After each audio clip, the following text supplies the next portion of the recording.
हर ब्रह्मांड के रहस्यों को अपनी आंखों के सामने देखिए।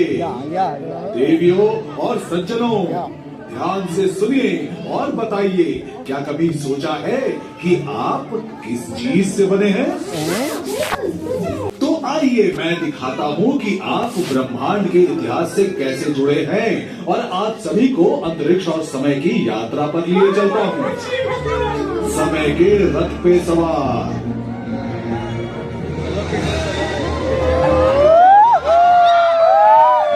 आ गए सारे लोग, देवियों, सज्जनों और बच्चों। हम ये पता लगाने जा रहे हैं कि सब कुछ कहां से आया। हम समय में पीछे जा रहे हैं। पृथ्वी के बनने से पहले, तारों के पहली बार चमकने से पहले, समय की बिल्कुल शुरुआत में। सावधानी से बैठे, कमर कस के।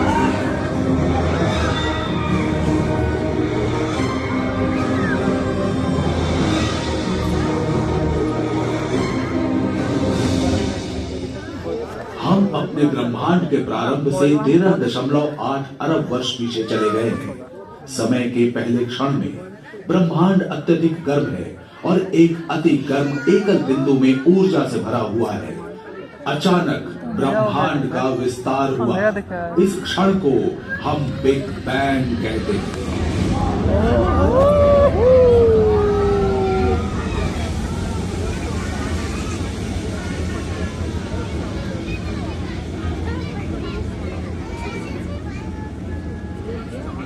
एक सेकंड के 10 लाखवें हिस्से के भीतर आधुनिक ब्रह्मांड के निर्माण खंड बन रहे हैं। इलेक्ट्रॉन, न्यूट्रॉन और प्रोटॉन।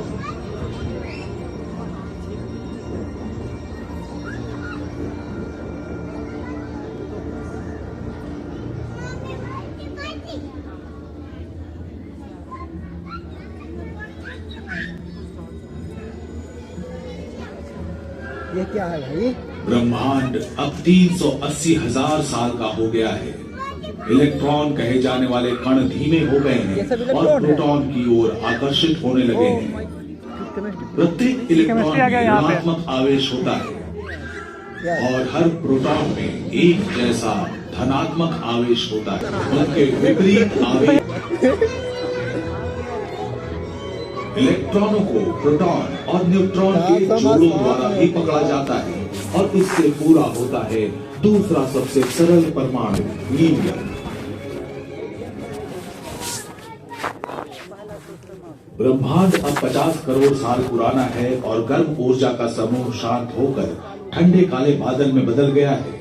ब्रह्मांड में परमाणु ज्यादातर हाइड्रोजन की एक धुंध भर गई है। कोई आकाश गंगा नहीं, कोई तारा नहीं, ग्रह नहीं, कुछ है तो बस अंतरिक्ष में तैरते परमाणु। और गुरुत्वाकर्षण के अदृश्य अपरिहार्य प्रभावों के कारण हमारी कहानी यहीं समाप्त हो जाएगी। गुरुत्वाकर्षण क्या है? गुरुत्वाकर्षण एक अदृश्य शक्ति है जो द्रव्यमान वाली किसी भी वस्तु को हर दिशा में खींचती है। परमाणु वास्तव में बहुत छोटे होते हैं, लेकिन प्रत्येक का द्रव्यमान बहुत कम होता है। इसलिए प्रत्येक परमाणु का गुरुत्वाकर्षण धीरे धीरे बिना दिखे ब्रह्मांड में दूसरे परमाणु को खींच रहा है। धीरे धीरे लेकिन पक्के तौर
घूमती हाइड्रोजन की एक विशाल गेंद के रूप में शुरू करता है। जैसे ही घूमते बादल का गुरुत्वाकर्षण चारों ओर की गैस को खींचता है, गेंद बढ़ने लगती है और बढ़ती जाती है।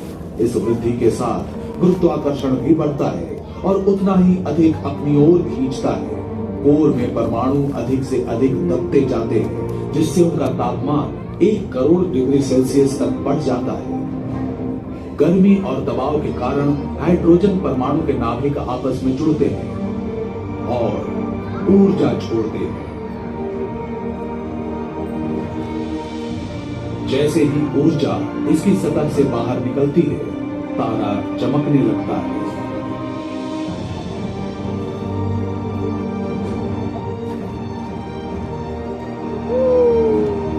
संलयन प्रतिक्रिया द्वारा लगभग सारी गर्मी उत्पन्न की जाती है। परमाणु संलयन से तारा सिर्फ चमकता नहीं, बल्कि उसके अंदर कुछ नया बनता भी है।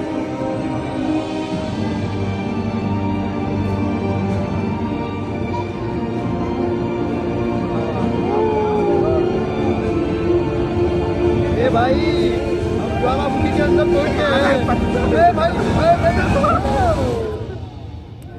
विस्फोट। देवियों और सज्जनों, आपके मनोरंजन के लिए क्या मैं परमाणु संलयन के चमत्कारों और रहस्यों को दिखाने वाला एक अजीब और गरीब नजारा प्रस्तुत कर सकता हूँ। एकदम कल्पना कीजिए, हम तारों के बीच में हैं। ये गेंदें हाइड्रोजन नाभिक से अलग हुए प्रोटॉन हैं। और अब देखिए कि कैसे वे एक साथ मिलकर हीलियम नामक एक नया तत्व बनाते हैं। यह प्रक्रिया प्रोटॉन से शुरू होती है। वे सभी एक दूसरे से दूर जाने की कोशिश कर रहे हैं, क्योंकि उनका धनात्मक आवेश उन्हें अलग कर देता है। हालांकि कभी कभी प्रोटॉन अपना आवेश खो देगा और न्यूट्रॉन में बदल जाएगा। न्यूट्रॉन के पास कोई आवेश नहीं होता है, इसलिए गर्मी और दबाव उन्हें निकटतम प्रोटॉन से जोड़ने के लिए मजबूर करता है। वे मिलकर एक नया न्यूक्लियाई बनाते हैं, जिसे ड्यूटेरॉन कहा जाता है। ड्यूटेरॉन कोर के चारों ओर घूमता है, लेकिन जल्द ही वो किसी मुक्त प्रोटॉन से टकरा जाता है। फिर न्यूक्लियस में वृद्धि होती है। तब न्यूक्लियस कोर में इधर उधर घूमता रहता है, जब तक कि वो दूसरे नाभिक से मिल नहीं जाता और दोनों आपस में पिस नहीं जाते। 2 प्रोटॉन उड़कर वापस कोर में चले जाते हैं, लेकिन जो नाभिक अब बचा है उसमें 2 प्रोटॉन और 2 न्यूट्रॉन हैं। इस तत्व यानी एलिमेंट का नाम हीलियम है। हाइड्रोजन प्रोटॉन के संलयन की यह प्रक्रिया प्रत्येक सेकंड अरबों खरबों बार हो रही है।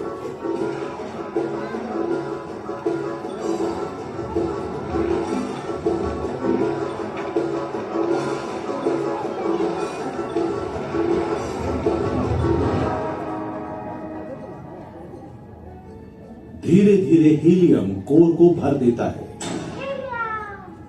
आपको लग रहा होगा कि एक बार कोर ने सभी हाइड्रोजन को हीलियम में बदल दिया तो वो काम करना बंद कर देगा, लेकिन तत्वों का बनना तो अभी शुरू हुआ है। हाइड्रोजन के उपयोग के साथ साथ कोर सघन और गर्म होता जाता है और हीलियम नाभिक का दूसरे भारी तत्वों में संलयन हो पाता है और बेरिलियम बनता है। घनत्व और तापमान फिर से बढ़ता है और बेरिलियम हीलियम के साथ संलयन शुरू कर देता है। कार्बन बनता है। कार्बन के संलयन से कोर का तापमान पुनः बढ़ता है। इस दबाव में नए तत्व एक दूसरे के साथ और हाइड्रोजन के साथ संलयन करना शुरू कर देते हैं। आज हम जिन तत्वों को जानते हैं, उनमें से कई तत्व तारे के मूल में बनते हैं।